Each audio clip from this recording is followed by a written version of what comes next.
were building the house, the neighbors would say, well, when are you going to put the roof on? And the roof was on. And they just shook their heads and said, you're going to have leaks, it's not going to work, your roof is going to leak.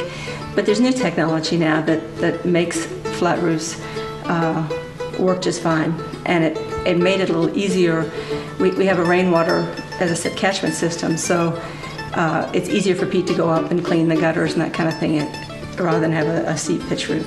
When we lived at the cottage before this house, we had pretty bad water, and it hit me that this isn't a particularly unusual situation, that people all over the world have bad water or don't have access to water.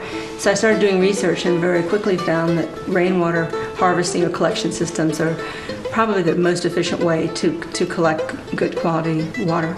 So we implemented that on a small scale at the cottage, and when we moved here, it was with plans to go ahead and use rainwater as our primary and only source of water.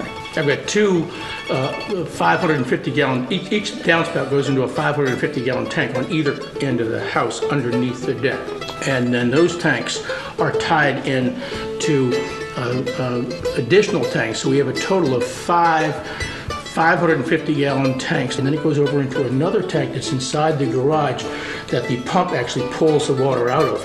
And from there it goes through a 5-micron filter, and then from there it goes through an ultraviolet housing about yay big that sterilizes all the water, kills any potential bacteria, and then from there it goes into the house with a master valve downstairs where I can switch between the rainwater and the well, but unfortunately I've never had to switch back to the well.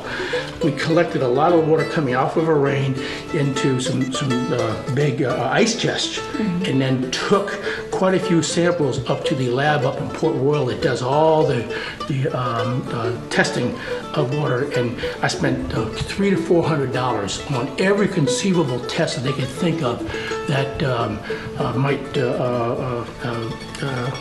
reveal something. And they came back with this is about the best water they had ever tested.